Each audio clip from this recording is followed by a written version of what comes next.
Roja Shive here with another Roja Stock Bubble. And I have one correction, which I'll save for the end. But this is my breakdown, if you will, or the reading of the Neon District's proposal for the game that they're going to have out in May.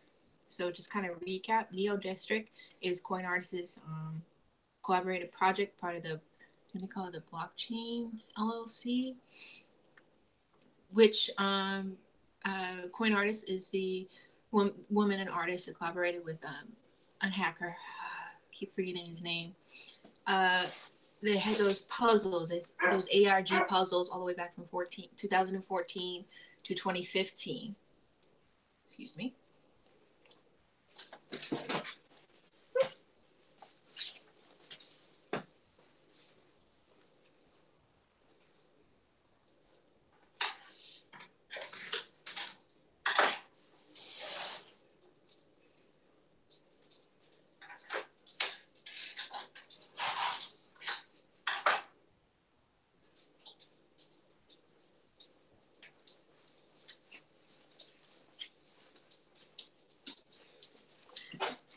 Sorry about that.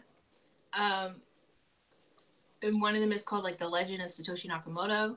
It is the puzzle picture that had the 5 point, or initially it was like 4.78 Bitcoins embedded, and then it had a contribution that eventually led into this whole issue about, and I haven't really seen any update about someone possibly draining people's Bitcoin wallets.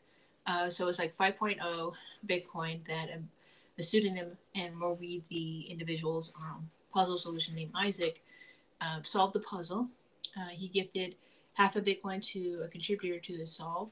And it was just a fun little neat project that's been around. It finally got solved a couple weeks ago, or last week, I think, which comes on top of another little project that someone did, which they embed DNA with a Bitcoin address, and a PhD student solved it like within and submitted the solution within like the last day of it possibly having occurred. Of course, you want to come back in. Ugh, animals.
So basically, this PhD student was able to solve it, and he garnered 1 Bitcoin.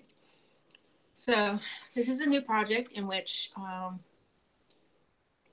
it's a blockchain-based game based on the Ethereum project, or the Ethereum blockchain. It's supposed to have 15 Easter eggs embedded in the game. So we're going to go over that.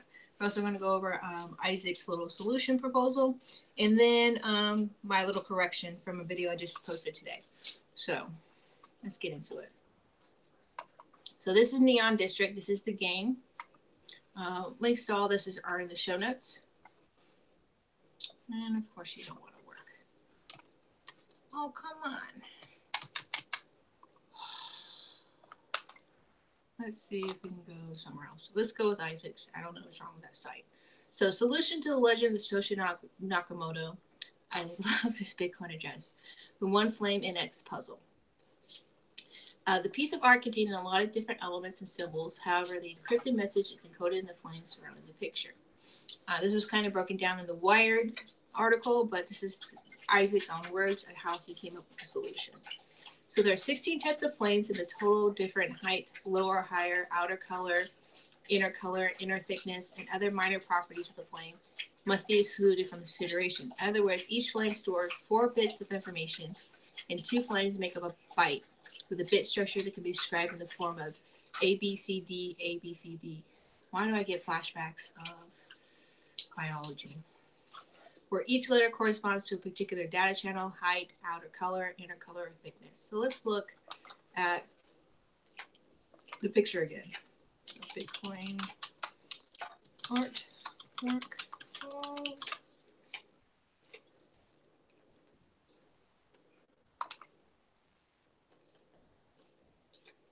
It's referring to this right here.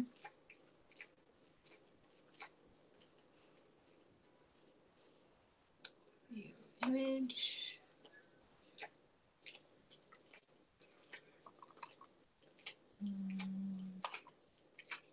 So it's referring to these flames right here, and it's kind of cut out, but it's like the entire border is with these flames where I have the arrow. Let me see if I can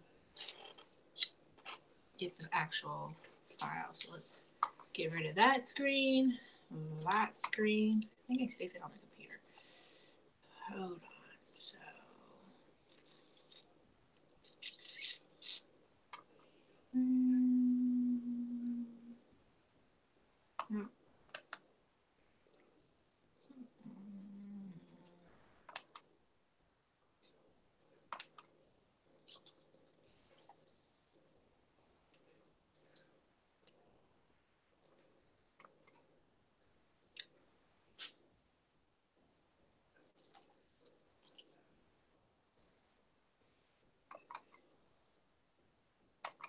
So they put it in the wallpapers. There it is.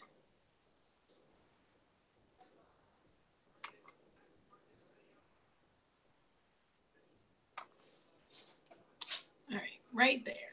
All these flames on the outer edge, right here, is what he's referring to. So be full screen. Get rid of. Come on.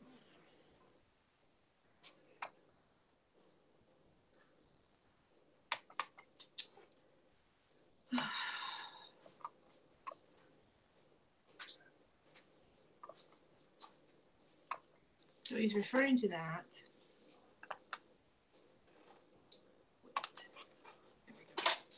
So it can be noticed that the height of the flames follows the pattern of 0x, 1x, 1x, where 1 is high, 0 is low, and x can be either 0 or 1. Low, any, high, any, etc. The rest of the channels don't show any notable pattern. The patterns not only helps to correctly determine the order and direction of reading, but also sheds light on the encoding method.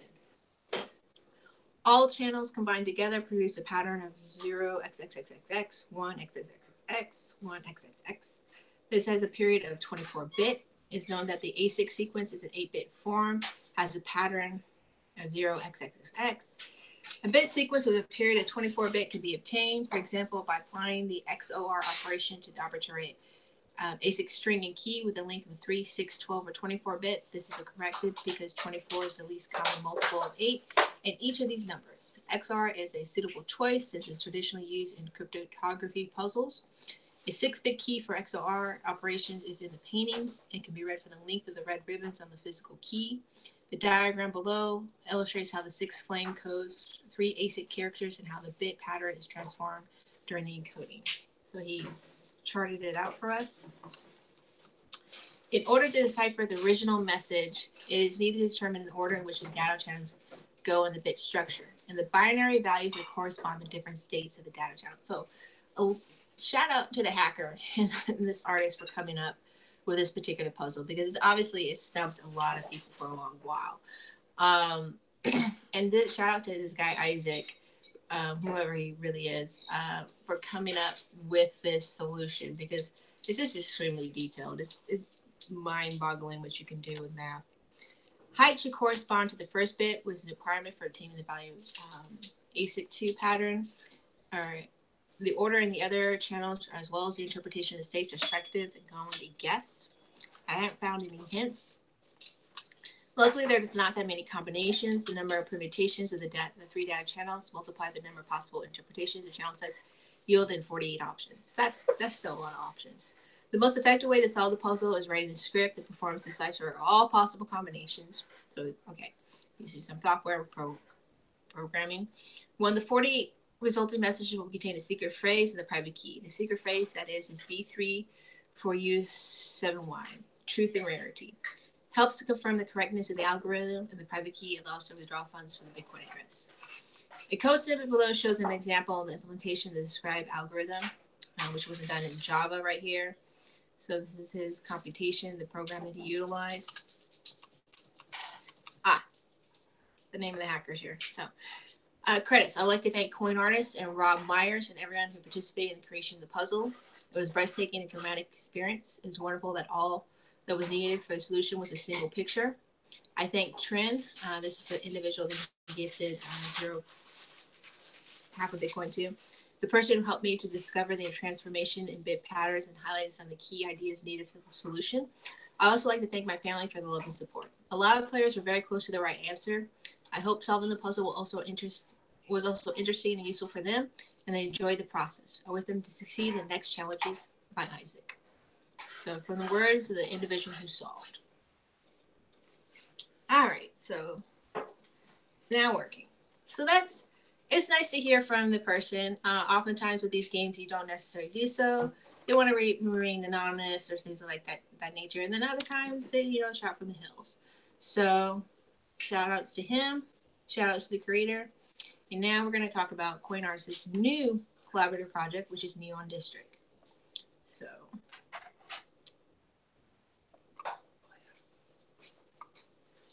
we're going to kind of not go through all of this, but I just wanted to kind of talk about some key highlights here. So the abstract is basically what the game's about. Neon District is a hybrid role-playing and trading game set in the cyberpunk dystopia. In the Neon District, each player collects and trades unique fungible cards that evolve and adapt as they're used and played. Unlike other trading card games, in Neon District become more valuable as the game experience points, special ability, physical flaws, and cybernetic enhancements. These cards come alive and create their own stories, forever stored on the Ethereum blockchain. The Neon District combines the best of the card-based RPGs and online MMOs with asset ownership, unique strategy gameplay, and a verifiable asset history via blockchain technology. The game utilizes the Ethereum non-fungible token standard as ERC-721 to provide individualized unique cards for each player to collect, trade, play, and evolve. So that's unique. I kind of want to drop down below here. So to the development team and the roadmap. So mid-February, testnet, alpha airdrop sign up, March beta alpha drop sign up, mid-April alpha airdrop closed alpha, early May beta airdrop closed beta, and then mid-May public release. So you can have an opportunity, a chance to participate in the development of this game. The development team. The Neon District is spearheaded by a talented team of 10 plus developers, so that's good, and creatives. As a cryptocurrency veterans who believe in the power of decentralized and open source software, the team aims to allow for third-party tools and expansion to be built via the public API, and also available for purchase in-game. Additionally, asset holders and community members will be given opportunities to help direct the future of the game. So 3 things here. Looks like they have a staff. It's not like one developer or two. They have 10 plus. So that's good. Creatives. A lot of times with these gaming companies, they build so much on the software, and then they come with the graphics. Now the standard kind of be more collaborative. So that's good. Adding CPRs, third parties, allowing for, if someone sees an opportunity with this game, allow them a merch store or creating certain types of skins, I guess. Allowing them to build on it and being able to interact and engage with the community. And then asset holders and community members will be given the opportunity to help direct the future of the game. So stuff like, I guess you can say like Eve, you see that a little bit where they're very much the players are the drivers of the story. This could be the case here where the players are the ones driving what type of stories are being told within this game set. Finally, this last bit here, Neon District will not rely on initial coin offering and ICO for the funding. Instead, the game will be fully funded by Blockade Games LLC, which is the name of the company that she helped founded. Okay, Coin Artist. So there's that. Okay, so we got the roadmap. We know that's not an ICO because there's going to be allowed for third parties. So, so everyone kind of knows what massive multiplayer games are. So right here. So this is the key. This has kind of been a thing, a source of contention within the gaming community for a while, where you have these high valuable assets, but you don't really own them. The company owns them. So here we go. The Neon District is one of the first games of its kind where players can hold their characters and assets with the progress earned in the games carried along to the future games. So imagine Neon District 2. You can port it over like Mass Effect or something like that, but you actually own the asset. In Neon District, every major action taken is reordered on the blockchain, and experiences are unique to each character and visible to everyone. So people are going to know if you're a baller or not. Neon District allows gamers to create a story with their characters, plug them into other games and other stories, and develop characters in ways yet unexplored. So this is pretty open. Imagine if you could take, Mario and drop him, I don't know, in Skyrim. You see those mods all the time, especially with, like, what is it? Thomas the Tank Engine or something like that. Or dropping Spider-Man in a Grand Theft Auto 5. Well, now you can do that with your Neon District character, Cyberpunk character. Maybe someone comes up with a different story that's more like a detective story or a heist story. And you can drop your character in, earn points, carry the points and skill sets you already have to play the game. So proof of play. Valuations of collectible market is determined by scarcity. Several crypto collectible markets rely on this principle and build scarcity in their games through limited assets. Neon District creates scarcity in a different way. Since each card is a unique, non-fungible asset, cards can be identified by recording the history of their gameplay on the blockchain. So I know this was very early on, before it kind of got stopped or banned. But with WoW, World of Warcraft, people would sell their characters for high value, their accounts basically. And so they would have like a couple mages or, I don't know, whatever character they were playing, sell them for like 1,000, 2,000, 10 grand. And that person would now be known for that, be playing that character, have all those points, experience points, weapons, plays, all that action. That kind of got banned a bit. But here you can do this. If you're really good at this game, you can create a different set of characters and then sell that to somebody. And then now they have that character play those points, if you will.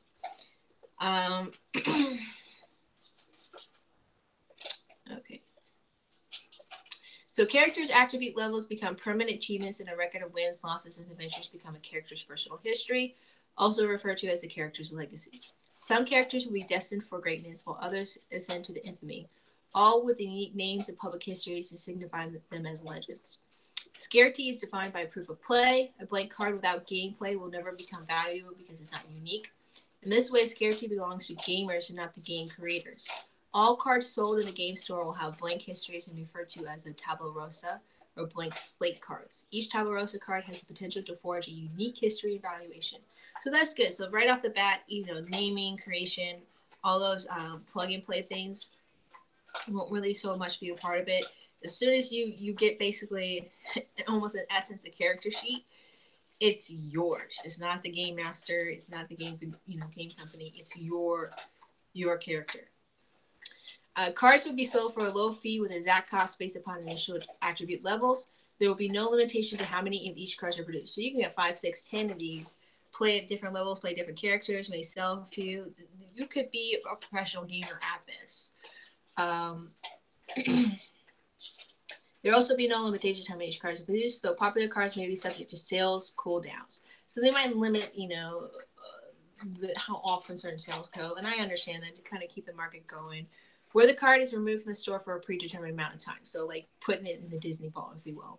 Cards in the game store are sold directly by the blockade game. So that's how they're going to make their money. P2P market, players will be able to sell cards through the Dutch auction on the peer-to-peer market. So a Dutch auction is a public offering auction structure in which the price of the offering is set after taking in all the bids to determine the highest price at which the total offering can be sold. In this type of auction, investors place a bid for the amount they are willing to buy items of the quantity and price. MetaMask is a bridge that allows you to visit the distributed web of tomorrow in your web browser today.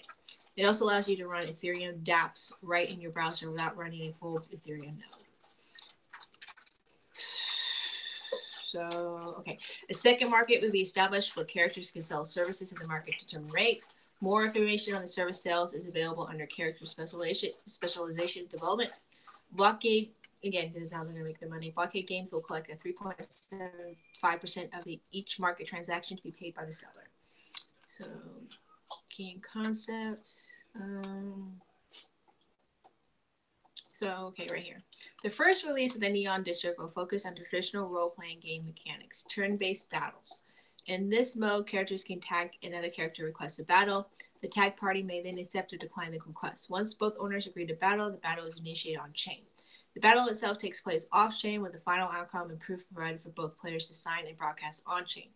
If the battle is abandoned by either party, the battle times out and the non-responsive player concedes. Further, each battle can be spectators, third-party viewers can watch the battle out in real time. To add the fun, users can bet on the winner with their experience points.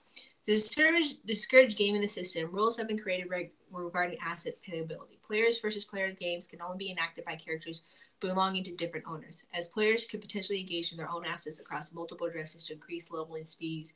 Characters may not repeat on-chain battles with the same opponent in a 24-hour period. Okay, so they already know some of the vulnerabilities that already exist in the gaming right here. They're kind of heading off of that. However, all characters can play off-chain skirmish games without limitation. The results are not broadcast to the Ethereum network and cannot be used to influence asset value. So you can play against your players all you want all day long. You just can't use those points on the to level up or anything like that. The Neon District plans to add support for team versus team play, as well as a team and solo quest after the initial PvP model is developed. So they have these plans, but we got to get the first thing done first and do it right. So they're going to use MetaMax for that, for the equipment. Goes into the PvP game mechanics, character effect overview, round overview, technical details. So here. This is something that I was interested in. Character specialization and development. Character traits. Name, architect, total experience points, unused experience points, overall level, attributes levels, subpaths, statistics, hit points, abilities, optimization, flaws, and battle record. These are the traits that are stored on-chain, off-chain, or some combination of the two. Character archetypes. Each character has a natural-born productivity towards some path, with characters and attributes that reflect their natural inclination. There are 20 different character types, analogous to traditional RPG character types like dwarves, elves, huntmen, etc. That's why they have the mage in here. These types define which type of personality a character has and influences the basis attribute statistics during various battle types. So they're already using existing gaming architecture. Experience points, same thing. So levels. They are going to have levels are earned by exchanging a character's experience points to attain the next level. The cost function of each level is defined as the floor value, whereas the golden ratio approximately a 1.618, and X is the character's level. A character can obtain a level when they can exchange experience points greater than or equal to that number, and maximum level is yet to be determined. So right now they have an example up to 32. Character A, who is level 1 stat, is strength, utility, intelligence, earns 4 XP for the first battle. They would like to progress to level 2 in strength, which costs 2 XP. If they apply 2 XP to attain level 2 strength, they have 2 XP left to exchange. They can't level up the strength again, as level 3 costs 4 XP, but they can level up to utility or intelligence or save their XP for later. So it's all about strategy of how you want to spend your XPs. Then you talk about overall levels, character attributes and levels, strength, utility, intelligence, character stats, attack, defense, restoration, hit points. So already existing game inventory structure is being built in here. Character subpaths. So a character may choose a subpath of attaining a level 10 with a given attribute of strength, utility, and intelligence. Each character may only choose one subpath, which is permanently bound to the character. A subpath gives a character the ability to provide a service to obtain abilities. So you want to do intelligence and turns out you suck at intelligence, you might want to start over again and maybe go to your strengths and be at strength, or utility. And it's all about strategy to see what is the best marketplace. Maybe people want a bunch of strengths. Maybe people want intelligence. Maybe it turns out utility is a thing to be. And if you hold on to that character, maybe you can sell it onto the marketplace. So strengths, breaks down the strength, utility, intelligence, which is pretty much, mage, healer, scion, utility is hacker, weapons expert, scientist, strength is fighter, ranger, assassin. So already common character tropes, the sub-pass services, hacker, weapons experts, stay guild, stay at temple, stay at dojo, the different types of attributes, if you will. And then it goes into we already talked about the roadmap. So this is fascinating. I'm going to see if I can try to get into the alpha beta. I haven't been gaming in a very long time, so I'm pretty sure I'm going to suck at it. But it'll be fun, and maybe I might be able to live stream it. I don't know through either YouTube or Twitch. We'll see. But I can't wait for this. It's very exciting. I was excited for kitties, but I wasn't. I didn't have enough ETH. Be interested to see when the app comes out if the price drops a bit, make it more attainable. There's been a few other blocks based games. This one I think has a really strong middle ground by building off the existing gaming knowledge and gaming infrastructure. Not really too much changing the wheel there. Just adding the ability for people to own their characters, own their abilities, to be able to sell, trade, buy, and earn. So I see great potential to this project if it's able to successfully launch. Not sure exactly how this will affect the Ethereum blockchain, considering what happened to CryptoKitties if this were to go mega of any fashion, but I guess we're all going to find out when that happens. Oh, so on to the corrections. So the correction has to do with the Finny ICO. So the Finny ICO, this is why sometimes I have to not just go by Twitter outrage, even though Twitter outrage is real and legitimate most of the time, but I didn't really do my research when I did my video earlier. So, new window. I shouldn't have exact box. All right, so Finny ICO. All right. So the Finny ICO, this is ICO if you're on Twitter that people are getting a little upset about because it shares the name of Hal Finney. But it's actually Siren's Finny lineup. It's for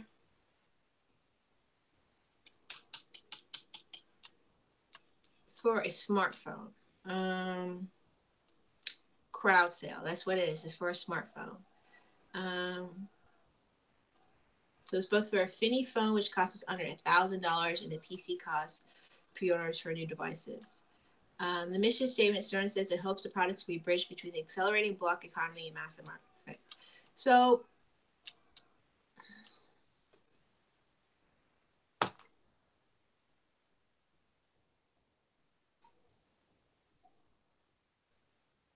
I'm trying to see if I can find the correction.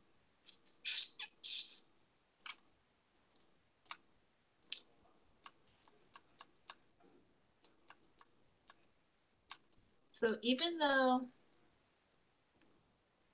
it has a trademark of Finny, it's not trademark right now. I saw somewhere, and I don't think. Why is it named Finny? That it might not be named Finny for Hal Finney. Why? Finny. I see. Let's see.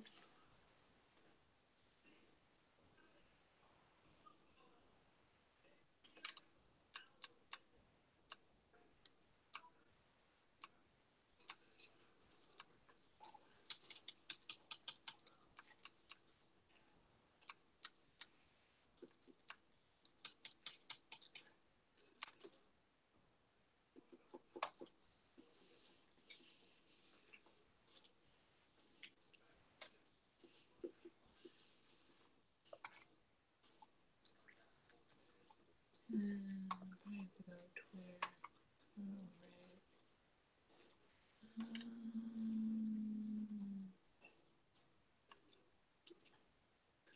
Anyways, I'm not seeing it. I thought it was a news story. It might have been fake, but I should have done my research, even though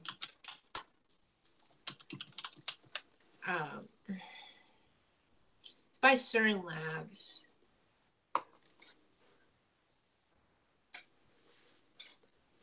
Let's see what their Reddit page says. I'm pretty sure that probably is blowing up right now. A little bit at least. Or their Twitter. Oh, low power mode.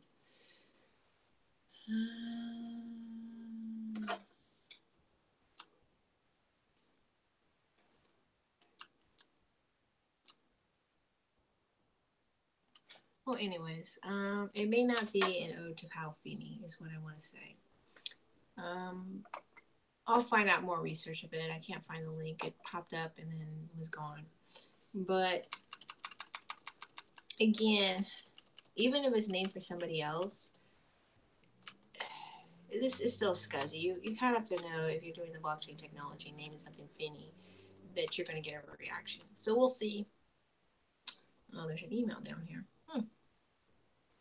Maybe I'll email and ask. But anyways, thanks for listening. Thanks for watching. Like, subscribe, and share, and comment below. And until next time, to the moon, y'all.